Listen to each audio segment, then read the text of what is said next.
Welcome to my channel Rafan fast. आज हम aromaticity का इंट्रोडक्शन, एरोमेटिसिटी का एक बेसिक रिव्यू देखेंगे। एरोमेटिसिटी में हम सबसे पहले डिस्कस करेंगे कि व्हाट इज एरोमेटिसिटी, कि एरोमेटिसिटी क्या है।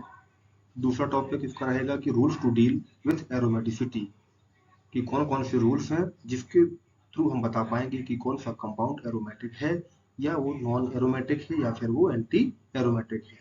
तो सबसे पहला रूल आता है हकल्स रूल, जो कि मोनोफाइब्रिक सिस्टम के लिए ही दिया गया था, उसके लिए ही यह एप्लीकेबल है। बट हम इसे पॉलीफाइब्रिक सिस्टम में भी अप्लाई कर रहे होते हैं, या आजकल हम इसे कर भी रहे होते हैं। इसके द्वारा हम पॉलीफाइब्रिक जो सिस्टम है उसमें भी हम एरोमेटिसिटी को चेक कर पाते हैं। दूसरा है क्रेक्स रूल, जो कि पॉलीफाइब्रिक सिस्टम के लिए होता है। एंड थर्ड होता है क्रॉस डायग्राम या सर्कल या रूल, जो कि हकल्स रूल का ही एक जनरलाइज्ड फॉर्म है। तो एरोमेटिसिटी की बात हम कर रहे थे कि एरोमेटिसिटी क्या है। तो व्हाट इज एरोमेटिसिटी, सबसे पहला सवाल हमारे जहन में आता है कि एरोमेटिसिटी है क्या। Aromaticity is a properties of the conjugated cycloalkenes which increase the stability of a molecule due to the delocalization of electron। Aromaticity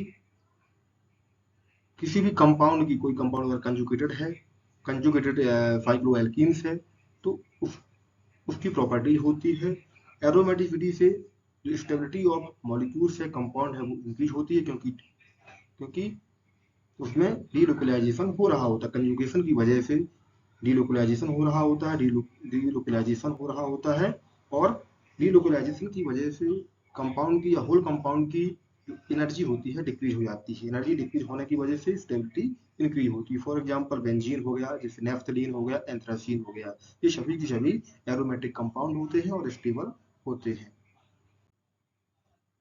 rules to deal with aromaticity, तो पहला हम रूल डिस्कस करेंगे हकल्स रूल क्या है।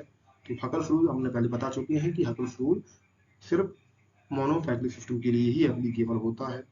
Huckel's rule को पढ़ने से पहले हमें ये जानना जरूरी होता है कि हकल्स रूल की कंडीशंस क्या है। पहली कंडीशन यह है कि अगर सिस्टम जो है वो प्लेनर होना चाहिए, system will B planar, system is a cyclic and system is a conjugated. अगर ये तीनों किसी सिस्टम में हमको देखने को मिलता है कि सिस्टम साइक्लिक है, प्लेनर है, कंजुगेटेड है, तब हम इस पर हकल रूल अप्लाई कर पाएंगे। तो अगर किसी सिस्टम में 4n पाइलोफोन प्रेजेंट हैं तो वह सिस्टम एरोमेटिक सिस्टम कहा जाएगा। अगर सिस्टम में 4n+2 पाइलोफोन्स हैं तो वह एंटी एरोमेटिक होगा, जहां n की वैल्यू एरोमेटिक सिस्टम के लिए 1 से लेकर के 1 हो गया, 2 हो गया, 3 डॉट डॉट डॉट डॉट हो सकता है। इसी तरह एंटी एरोमेटिक के लिए n की वैल्यू 0 से 0, 1, 2, 3, 4 हो सकती है 4n+2 सिस्टम्स के लिए। If any deviation, if any deviation for मतलब सिस्टम, हम कह सकते हैं कि कोई हमको डेविएशन दिख रहा होता है कि सिस्टम साइक्लिक नहीं है, या सिस्टम प्लेनर नहीं है, या फिर सिस्टम जो कंजुगेशन नहीं है, या हो सकता है कि सिस्टम में साइक्लिक तो हो और प्लेनर ना हो। जब प्लेनर नहीं होगा तो कंजुगेशन भी नहीं हो पाएगा, इस वजह से जो हम अगर रूल यहाँ पे अप्लाई ही नहीं कर पाएंगे, वहां पर ये अगर रूल एप्लीकेबल नहीं होगा। इस केस में जो सिस्टम हमको मिलेगा वो नॉन एरोमेटिक का होगा। हमने आगे लिखा हुआ है कि if any deviation for condition A B and C then system will be non aromatic system. यहाँ एक चीज और जान लेना जो जरूरी होता है कि जो सिस्टम, अगर कोई सिस्टम नॉन एरोमेटिक है तो हम उसे नॉन एरोमेटिक या फिर एंटी एरोमेटिक है तो उसे हम नॉट एरोमेटिक कहते हैं। Every compound except aromatic is not aromatic. Aromatic compound को छोड़ करके जितने भी कंपाउंड होंगे वे सभी नॉट एरोमेटिक कहलाएंगे। एक नेक टर्म और आता है इसमें कि हकल्स लोन पेयर या हकल्स पाई बॉन्ड्स क्या होते हैं। तो जो वे इलेक्ट्रॉन या वे पाई बॉन्ड जो कि 4n+2 या 4n पाई इलेक्ट्रॉन सिस्टम्स के लिए हम काउंट कर रहे होते हैं, वे होते हैं हकल्स लोन पेयर और हकल्स पाई बॉन्ड। और जिन्हें हम नहीं काउंट कर रहे होते हैं 4n+2 पाई इलेक्ट्रॉन में या 4n में हम काउंट नहीं कर रहे होते हैं, तो वे होते हैं नॉन हकल लोन पेयर या non Huckel pi bond.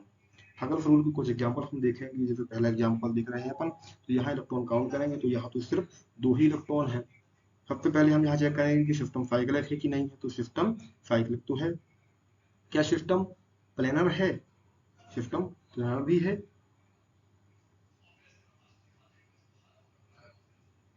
Sorry system planar नहीं है, क्योंकि यहाँ पर ऊपर की तरफ जो हम देख रहे होते हैं तो वो जो है sp3 हाइब्रिडाइजेशन होता है। sp3 हाइब्रिडाइजेशन की वजह से जो जियोमेट्री होगी वो टेट्राहेड्रल की तरफ जाएगी, तो ये सिस्टम तो प्लेनर है नहीं है।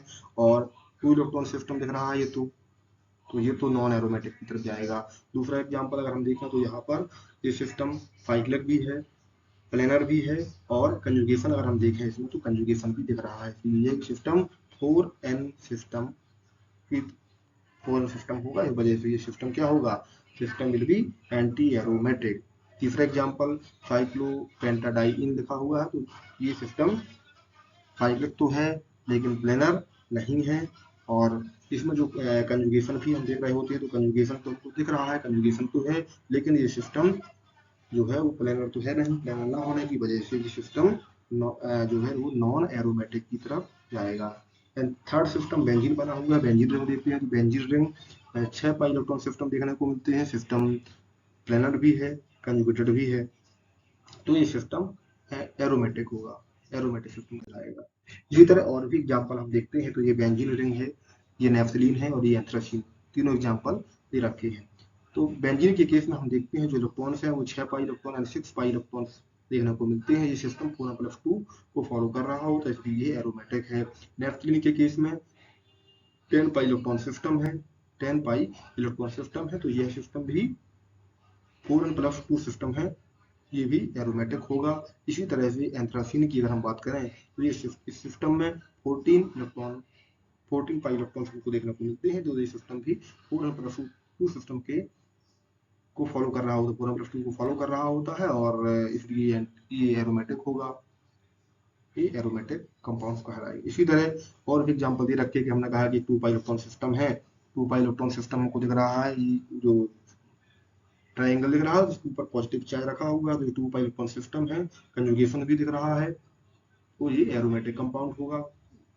इसी तरह से बेंजीन में देख रहे हैं, कॉट की हम बात कर रहे हैं तो कॉट में देखते हैं कि इलेक्ट्रॉन सिस्टम होता है जो कि नॉट एरोमेटिक होता है, क्योंकि कॉट जो होता है, कॉट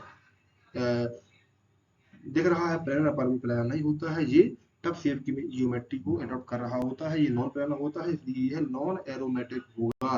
और नॉन एरोमेटिक को नॉट एरोमेटिक भी हम कह सकते हैं।